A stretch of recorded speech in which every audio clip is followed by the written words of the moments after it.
Another week dusted, and welcome to another "Hey, how you doing, Dave?" video. This is basically the place where I talk about my weekly highlights, and today I have three things to say. Now, the first thing is photography. I bought some prime lenses, and I'm using it right now. Can you tell the difference? Hopefully, they're good. Um, I bought the 30 millimeter and 56 millimeter f1.4 prime lenses from Sigma, and let me tell ya, they slap. They are very, very good. The images are very sharp. 1.4 goes a long way. Every Thursday after work, I go to the city because I work in the city in the office on Thursdays. That's where I basically practice my photography. And you can see them if you like. They're on my Instagram account. It's Big Davy Dave AUS. So if you're interested, go ahead and give it a follow and have a look at my journey. I tend to upload every Thursday. So they're pretty good and I've been really enjoying them. I'm practicing street photography at the moment. I want to capture the different parts of the city as well as I want to capture the people, the daily life of what Sydney's like. I'm very surprised how good my little ZV-E10 is with this prime lens. I'm really impressed. And I hope to continue to do that in the near future. So that's photography. Amazing. Moving on. The second part I want to talk about is fitness. Now I am 77 kilos. And that's me coming back from my Christmas all you can eat bonanza where I gained 4 kilos, but now I've managed to push it down all the way back to my preferable target weight of 77. I don't know why I picked that 77. I think it's because like 7 is a lucky number and maybe having a 2-7 number is pretty good. But it puts me well in my BMI range, although it doesn't really matter. But I can definitely tell the difference now. Like when people look at me in the office, which they haven't seen me for the holiday, and they go, "Wow, Dave, you lost weight, haven't you? Yeah, you lost weight, pretty good." So I'm gonna take that as a compliment. But they also said, "Oh, you shouldn't lose any more weight. Like, you're getting too old. You're looking too old." So definitely, that's something I'll taking into consideration.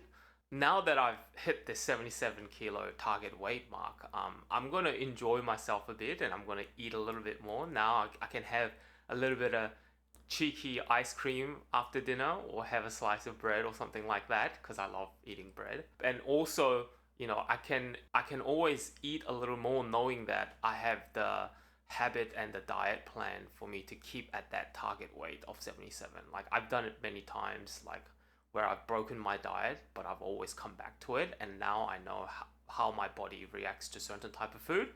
So I'm very, very happy about that. So tomorrow, I have two back-to-back friends gathering, and I'll be eating Korean fried chicken for lunch, and I'll have Korean barbecue for dinner. How exciting!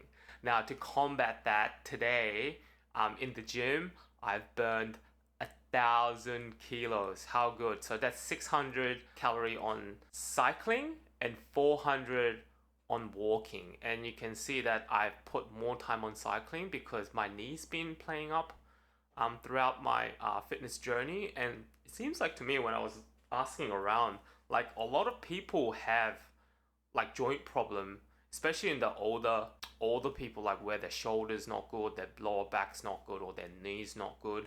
And I think it just happens over time naturally as we get older. But I found that this knee strap, the compression knee strap with some gel in it around the kneecap, I bought it on Amazon and I bought one pair of it, and that the side that I put that knee strap has no problem, but the other knee started having problems, so I bought another one. You'll see me wearing two of the knee straps as if I'm some sort of WWE wrestler. So definitely, I'm hoping that once I put those on, I won't have those problems again. But I hypothesize it's mainly to do with me not stretching enough, and as muscles get tense around my kneecap, it's like pulling my knee, and when I'm landing them it's not right. So I'm gonna spend some time like stretching them out as much as possible really. But some of those rolling foam is excruciating when I'm stretching them out. So I do that every Wednesday. Probably should do more, but that's pretty much it. So from now on, now that I'm on my target, weight, what I'm gonna do is I'm gonna start MyFitnessPal app and try to figure out what my actual maintenance calorie is, like as close, as accurate as I can. And what that would mean is that will allow me to understand what my maximum maintenance calorie is, and then I'll just use that to eat more carbs, provided my protein intake is sufficient, and I'll just use that excess calorie and carb to work extra harder in the gym, and I should be able to do a bit of body recomposition, which literally means changing the muscle to fat ratio. So you keep that weight constant, but you have more muscle. So I can eat more and I'll have higher maintenance calories. So hopefully, once I get that figured out, I'll share with you guys what my maintenance calorie is. So that's fitness. All right, so this is the final point I want to go through today, and I'll get straight back into editing. I've been watching a lot of self-help YouTube videos. I've been watching a lot of those, partly because some of the headlines are quite interesting, but also partly because I was studying to see the way they make their videos. Because when it comes to self-help videos, it's very front-facing and it's mostly talking. And I just wanted to understand what makes their video interesting and how they convey that story, because otherwise it's just fixed setting and it can get quite boring like my videos. So I'm trying to learn, right? Most of them are really good. Like some of the points that I really enjoyed listening to them, and on one hand I hear a lot of people like David Goggins saying that you got to chase that cheddar cheese. Your body and mind is capable of doing more than it can, and you got to build that callous mind, and you got to stay hard. You know what I mean?